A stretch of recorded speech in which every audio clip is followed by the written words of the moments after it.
This is Duke University.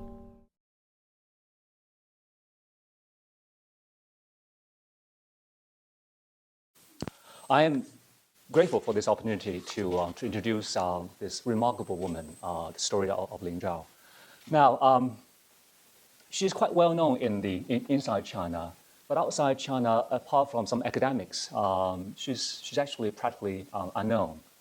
But her story, even inside China, her story has become known in more recent times, since 2004, when two things happened in 2004. One is that a long letter that she wrote from her prison cell to People's Daily, which is the party's mouthpiece. It's a 137-page letter that she wrote to the party's propagandists from prison. That letter was digitized, and that became sort of a Promethean fire to contemporary political dissent. She was the lone dissident in the 1960s who held out in this seemingly hopeless resistance against Mao's communism. At a time when intellectuals and everybody actually throughout China had been silenced. They were silenced after the anti-rightist campaign of 1957 and 58. And so she's remembered for that. She's remembered for the blood letters that she wrote in prison. When writing instruments were taken away from her, the only thing left for her to use was her own blood as ink. She's remembered for the 5-cent bullet fee that the authorities forced her family to pay after her execution because she had wasted a people's bullet. What gave her that moral autonomy in opposition to this state orthodoxy? What gave her hope in the midst of this seemingly futile and suicidal opposition? She was educated at a Southern Methodist mission school in Suzhou. She entered there as a high school in her high school years in 1947, just 2 years before the collapse of the nationalist government and the success of the communist revolution.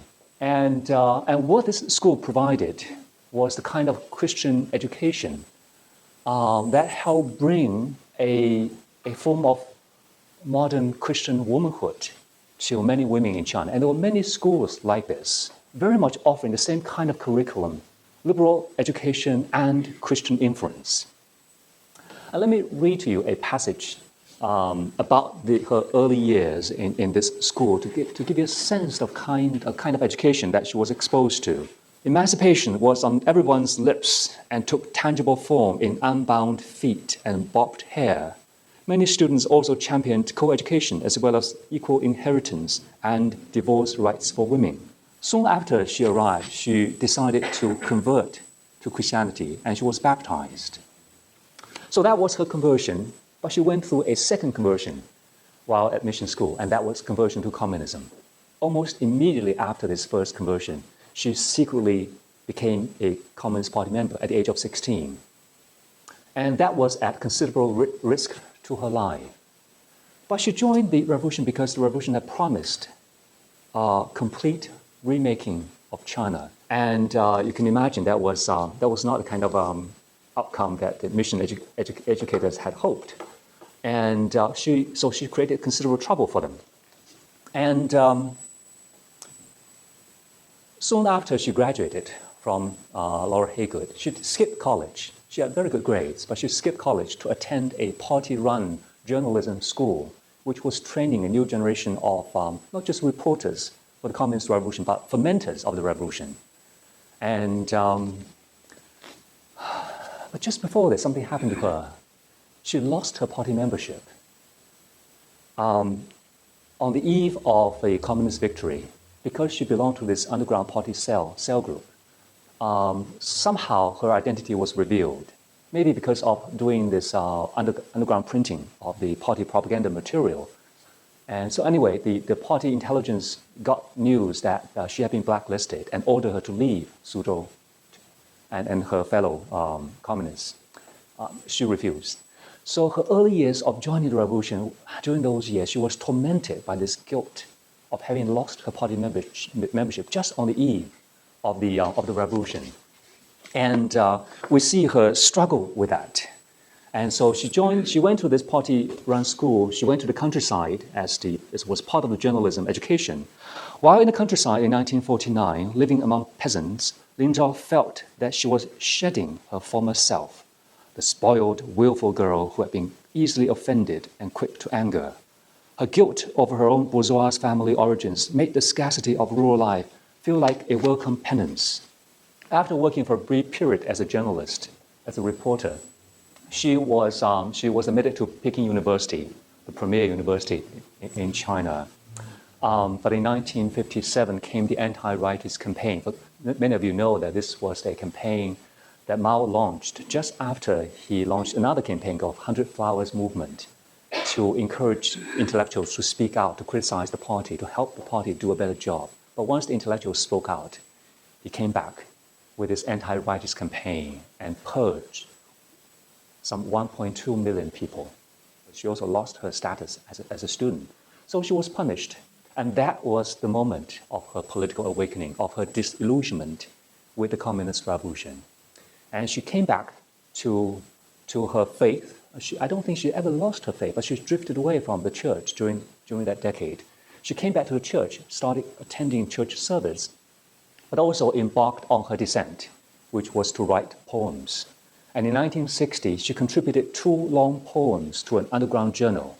It was quite typical of many of the patriotic youths who've gone through the same process of this fervent support for communism, and then came the disillusionment during the anti-rightist campaign. As a result of that, after she was arrested, she refused to be silent. She refused to undergo thought reform. And so in prison, when she was deprived of writing instruments, she would then poke her finger with wherever she could find to prick her finger and draw blood and write these protest poems and letters.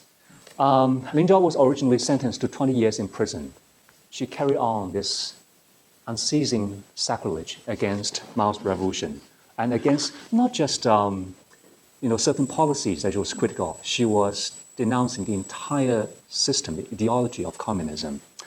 And yes, indeed, her Christian faith played a very important role in that dissent.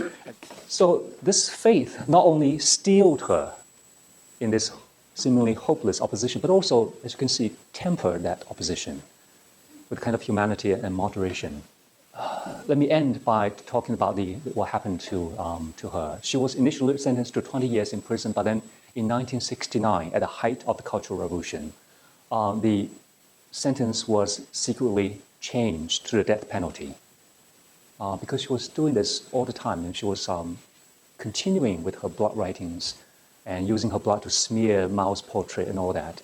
That sacrilege was just intolerable. So it was changed to death penalty. A few months before her execution, she wrote this blood letter to her mother. That was in protest over the mistreatment that she was enduring in prison. A raging fire refines the true gold. After all, I am in the hands of the Heavenly Father, not in the hands of those demons. I have been opening my basic stand as a freedom fighter against communism and against tyranny. I have a chest full of brave thoughts as a fighter, but I don't know when you will get to read even these few words. So on April 29th, 1968, she was executed, and after that, her family had to pay this 5-cent bullet fee.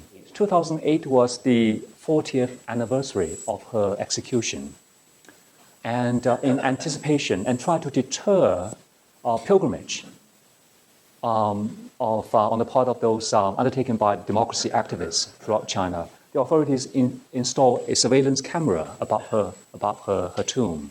But even that did not prevent people from coming every year to commemorate her. And every year, police have shown up dutifully to block the passage to her tomb. I'm grateful to have this opportunity to get this book published just ahead of the 50th anniversary of her execution. And I've been wondering what's going to happen to Lin Zhao's tomb on the 50th anniversary, because I got news last Tuesday that the authorities have put out a public notice near her tomb, saying that they marked an area of the tomb, which includes her tomb, that that area, all the tombs will have to be removed because of forest fire prevention. Right now, Lin Zhao's tomb is the only pilgrimage site for democracy activists. But I'm afraid after April 10 or sometime soon after that, there'll be no more. In regards to Lin Zhao's ideals, they were considered extremely kind of sacrilegious and defamatory towards party lines. So I was kind of wondering why the party themselves decided to actually preserve her works instead of kind of just destroying them to make sure that they never got out to the public. I put that question to the judge, and he confirmed what I suspected. The prison rules were that all these prison writings will have to be preserved. They have to put into the file as part of the evidence against, particularly in these revolutionary cases. And then came her rehabilitation. She was cleared of all the charges by the Shanghai High People's Court. And when that happened, the obvious thing is to return the writings to the family.